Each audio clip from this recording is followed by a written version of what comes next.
तो पुराने बुक का क्वेश्चन नंबर 10, नए बुक का क्वेश्चन नंबर 11 है ना। ये न्यू बुक का क्वेश्चन नंबर 11। अभी तो हम जितने भी पढ़ रहे पुराने बुक के हिसाब से नंबर डाल रहे, नए बुक के हिसाब से नंबर डाल रहे। ठीक है। विधि 1 का कुल उत्पादन 2500 इकाई है। मतलब प्रोसेस 1 का जो हमारा है 2500 यूनिट बनके तैयार हो चुका है। प्रोसेस 1 का तैयार हो चुका है, वो प्रोसेस 2 का बनाना है। ठीक है। ऑलरेडी हमको प्रोसेस 1 का बना के दिया, प्रोसेस 2 का तैयार करना है। Output from process 1 total 2500 unit. It was considered that 200 unit were an abnormal loss. 200 unit abnormal loss है। ठीक है। स्वीकृत सामान्य हानि 10% थी।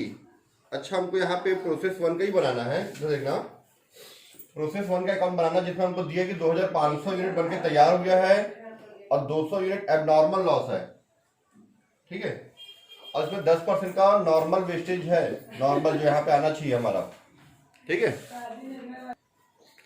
एक बार मैं फिर से क्लियर कर रहा हूं। यहाँ इनपुट कितना आया पता नहीं। इनपुट मतलब जो मटेरियल आता है, कितना मटेरियल आया पता नहीं। बन के तैयार हुआ है जो उसको बोलते हैं आउटपुट। आउटपुट हमारा जो बन के तैयार हुआ है 2500 यूनिट। Abnormal loss 200 unit. ठीक है। और जो नॉर्मल लॉस होता है, नॉर्मल लॉस जो होता है वो 10% है। ये कितना अगर पता चल जाता तो उसको ऐड करके मैं इनपुट निकाल लेता। जितना है उसमें से नॉर्मल लॉस, अब नॉर्मल लॉस हटा के 2500 यूनिट बना बोलते, पर ये कितना है पता नहीं। ठीक है। तो इसके लिए हम लोग वर्किंग नोट बनाएंगे। वर्किंग नोट था कितना ना, वर्किंग नोट। सबसे पहले आउटपुट कितना बन के तैयार हुआ, आउटपुट 2500 यूनिट। यूनिट है तो यूनिट, टन है तो टन। ठीक है। क्वेश्चन नंबर 10 में दिया है इकाइयां दिया है, मतलब यूनिट्स दिया हुआ है, ये हो गया यूनिट्स। ठीक। प्लस इसमें करेंगे abnormal loss. Abnormal loss add कर दो, कितना है ये 200 यूनिट्स। तो 200 यूनिट्स को मैं जोड़ दिया, टोटल हो गया 2700 यूनिट्स। ठीक है। 2700 यूनिट्स हुआ। अब इसमें मैं जोड़ूंगा नॉर्मल लॉस। नॉर्मल लॉस वो कैसा आएगा, 2700 units into 100 divide by 100 minus 10% था। 10% से 100 डिवाइड बाई 100 माइनस 10 मतलब हो जाएगा, ये करेंगे हम लोग तो आएगा यहाँ पे 300 यूनिट आएगा। करके देखो 300 यूनिट आएगा। ठीक है। कितना है 300 यूनिट्स। इसको मैं जोड़ दूंगा तो मेरा आएगा यहाँ पे 3000 यूनिट्स आ जाएगा। ठीक है। इसी को बोलते हैं हम लोग इनपुट। इनपुट मतलब जो आया, आउटपुट मतलब जो बनके तैयार हुआ। ठीक है। एक मिनट। तो इतना हमारा बनके यूनिट हमारा तैयार हुआ है। ठीक है। इसी के बेस पे हम लोग बनाएंगे। पहले ये वर्किंग नोट बनेगा, उसके बाद हमारा प्रोसेस बनेगा। ठीक है। प्रोसेस 1 अकाउंट बनाना है। Process 1 account, process 1 account.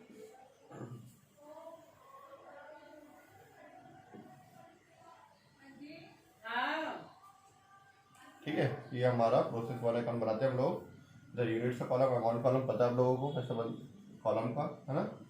Direct बनाता है यहाँ पे। प्रोसेस जो हमारा जितना आया है, कितना यूनिट आया, 3000 यूनिट आया है। कितने रुपए के हिसाब से दिया गया रेट, क्वेश्चन रीड करते हैं हम लोग आगे। ठीक है।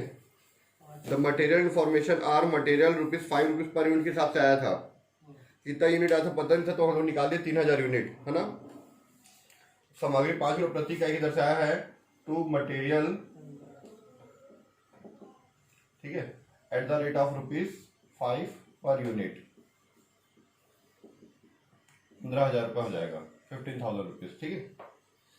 उसके बाद लेबर दिया हुआ हमारा श्रम 4000 रुपये, ओवरहेड 3350 रुपये। टू लेबर 4000 रुपये, ऊपर ही दिया हुआ है 3350। टू ओवरहेड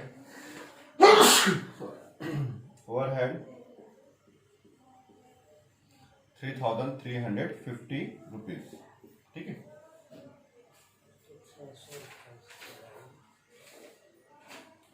उसके बाद हमारा आगे का प्रोसेस दिया है कि 6 से जो वसूली है, 6 मतलब नॉर्मल वेस्टेज। नॉर्मल वेस्टेज से जो वसूली हुआ है ₹2.50। तो कितना यूनिट आया है, 300 यूनिट आया, यहाँ पे निकाला मैंने ना, बाय नॉर्मल वेस्टेज हमारे पास 3000 यूनिट आया है इनपुट में, इसका 10% लॉस होगा। एक बार इसको मैं चेक करके बताता हूँ वापस। हमारे पास 3000 यूनिट आया था, इसका 10% मतलब 300 यूनिट लॉस हुआ, तो कितना बचना, 2700 बनना चाहिए। बना कितना, 2500, तो 200 क्या हो गया, एब नॉर्मल। सारा चीज़ सही आ रहा है कैलकुलेशन 3000 होने से, मतलब हमारे इसमें कोई गड़बड़ नहीं है। ठीक है, तो नॉर्मल लॉस या नॉर्मल वेस्टेज, ठीक है, इसका पैसा मिला है eight the rate of rupees, देता हूँ है ना, eight the rate of rupees 2.50 per unit. एक यूनिट का 2 रुपये 50 पैसे के हिसाब से। ठीक है, 300 यूनिट है, 300 यूनिट का मैं इससे मल्टीप्लाई कर दूँ तो 750 आएगा। ठीक है, 300 इंटू 2.50 कर लो, 750 आ जाएगा। ठीक है, अब इसके बाद बोला है आगे नॉर्मल। फिर ये है जो हमारा 2500 यूनिट बन के तैयार हुआ, बाय प्रोसेस 1 से प्रोसेस 2 में ट्रांसफर कर दो उसको।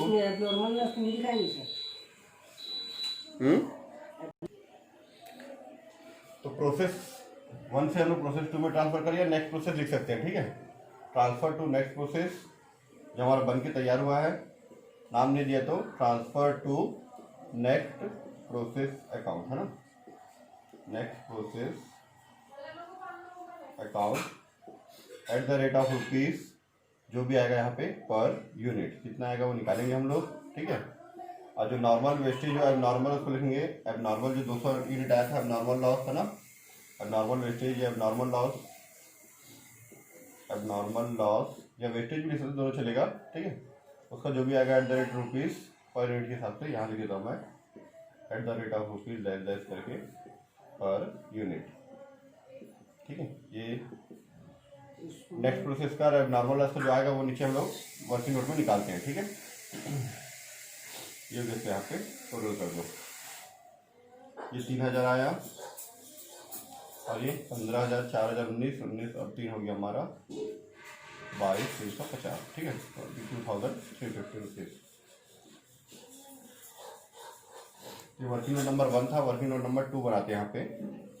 Working note number 2, cost per unit, cost per unit.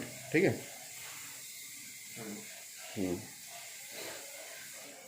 Cost per unit यहाँ पे हमारा 22,350। ठीक है, यहाँ पे रुपीज़ डैश डैश करके पर यूनिट लिखा हुआ है। ठीक है, और यहाँ पे क्षमा करना लाइक तो मैं यहाँ पे कर देता हूँ eight the rate of rupees dash dash करके पर यूनिट। ठीक, 22,350 रुपये है ये। कितने यूनिट का, ये 3000 का। माइनस कर देते हैं, जो भी यहाँ पे नॉर्मल वाला वेस्टेज या लॉस रहता है उसको माइनस कर देते हैं। ठीक है, तो यूनिट से यूनिट माइनस कर दो 300 और रुपीज़ से रुपीज़ माइनस कर दो 750। ठीक है, अब मैं इसमें से 750 माइनस करूँगा तो मेरा आएगा 21,600 आएगा और इसमें से 2,700 आ जाएगा। डिवाइड कर दो, देखो कितना आ रहा है। ठीक है, 21,600 डिवाइड बाई 2,700 रुपीज़, देखो कितना आ रहा है। ये आ गया मेरा ₹8 पर यूनिट आ गया। ठीक है, यहाँ पे भी 8 आ जाएगा और यहाँ पे नेक्स्ट प्रोसेस वाले में भी 8 रुपये आ जाएगा। ठीक है, अब ये 8 के हिसाब से मैं 2700 और ये जो 200 आया था मेरा नॉर्मल वेस्ट लॉस या वेस्टेज, उसको मल्टीप्लाई कर दूँगा, इसका तो 1600 आ जाएगा। ठीक है, और इसका आ जाएगा 20,000 रुपये। ठीक है, एक बार करके देखते हैं कि सर इसका नॉर्मल वेस्टेज का अमाउंट यहाँ पे जो है ना हमारा आउटपुट 2500 यूनिट है ना, क्योंकि 3000 आया था, 3000 में 300 माइनस करें 2700 जो बचा था उसमें 200 नॉर्मल वेस्टेज है, 2500 हमारा इसमें है ना नेक्स्ट प्रोसेस में जो ट्रांसफर हुआ आउटपुट। ठीक है, अब इसको हम लोग इससे मल्टीप्लाई करें तो 20,000 आएगा। ठीक है, मैं 20,000 कैसे लिखा था, इसमें से ये दोनों को माइनस किया था तो 20,000 आ गया था मेरा, मैं मल्टीप्लाई नहीं किया था। अब करके देखते हैं, 25 को 8 से मिला तो 200, 2 0 को 2 0। ठीक है, अब क्लियर है, 22,350 और ये 3000 रुपये। ये हमारा प्रोसेस 1 कंप्लीट है। कल के क्वेश्चन में जब हम लोग बनाए थे प्रोसेस के बाद हम लोग एबनॉर्मल इफेक्टिवनेस बनाए थे क्योंकि वो एक्स्ट्रा बच रहा था। आज एबनॉर्मल लॉस है, क्या इसका अकाउंट बनाने बोला है, इसका अकाउंट भी बनाने बोला है, एबनॉर्मल लॉस का अकाउंट भी बनाने बोला है क्वेश्चन में। ठीक है, देखना क्वेश्चन में एबनॉर्मल लॉस का भी अकाउंट बनाने बोला है, असाधारण हानि खाता। ठीक है, एबनॉर्मल लॉस अकाउंट बनाने बोला, तो इसका एबनॉर्मल लॉस का अकाउंट भी बना लेते हैं हम लोग। ठीक है, तो थोड़ा सा मैं इसको नीचे कर देता हूँ।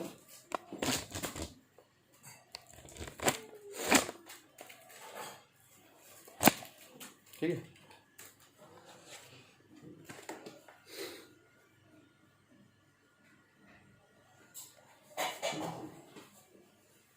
Abnormal loss account. ठीक है, तो प्रोसेस 1 के क्रेडिट साइड में हम लोग लिखे थे, प्रोसेस 1 के क्रेडिट साइड में हम लोग बाय एबनॉर्मल लॉस लिखे थे 8 रुपए के हिसाब से 200 यूनिट का 1600 रुपए लिखे थे क्रेडिट साइड में। चेक करना अपना कॉपी, है ना। 8 रुपए के हिसाब से लिखे थे, उसके क्रेडिट में लिखे थे। प्रोसेस 1 के क्रेडिट में एबनॉर्मल लॉस लिखे थे, तो एबनॉर्मल लॉस के डेबिट साइड में लिखेंगे टू प्रोसेस 1 अकाउंट 200 यूनिट 1600 रुपए। ठीक है,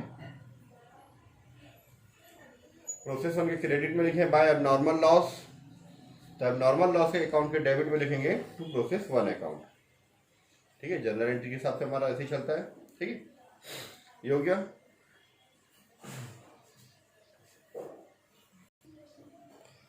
तो हम ये सोचे थे कि 3000 यूनिट में 300 यूनिट खराब होने के बाद, ठीक है, 3000 यूनिट में 3000 यूनिट में 300 खराब होने के बाद 2700 बनेगा, और बना कितना था 2500। 200 यूनिट और खराब हुआ था, ये भी वेस्टेज ही है। जब ये 300 यूनिट का 2.5 के हिसाब से पैसा मिला था प्रोसेस 1 में, तो इसका भी मिलेगा 2.50 के हिसाब से। ये 200 यूनिट बनाने का जो खर्चा है वो हमको 1600 रुपये पड़ा है। ठीक है, 200 यूनिट बनाने का जो हमारा खर्चा है, जो कॉस्ट है, कितना पड़ा है 1600 रुपये, है ना। 1600 रुपये पड़ा हमको से खर्चा, पर उसको बेचने से कितना मिलेगा 2.50 के हिसाब से। जो नॉर्मल वेस्टेज का मिला था वो भी मिलेगा, क्योंकि वेस्टेज है, वो भी वेस्टेज है, तो वेस्टेज के हिसाब से मिलेगा। 8 रुपये के हिसाब से थोड़ी ना मिलेगा, जो वेस्टेज है जो 2.50 था उसके हिसाब से मिलेगा। तो बाय कैश अकाउंट सेल करेंगे तो, या कैश अकाउंट या bank account, by bank account at the rate of 2.50 per unit. ठीक है, 200 यूनिट का हमको 2.50 के हिसाब से 500 रुपये मिल जाएगा। ठीक है, खर्चा कितना है इसका 1600 रुपये, मिलेगा कितना 500 रुपये। तो अब नॉर्मल वेस्टेज होने की वजह से हमको लॉस हुआ by costing profit and loss account, bracket में लॉस लिखना तो लिख सकते हो। ठीक है, 1600 में 500 माइनस कर दो, 1100 रुपये का लॉस हो गया। कल के में प्रॉफिट आ रहा था, आज के में लॉस है। ठीक है, ये है abnormal effectiveness, sorry abnormal loss का अकाउंट किस तरह से बनता है। ठीक है, कंप्लीट।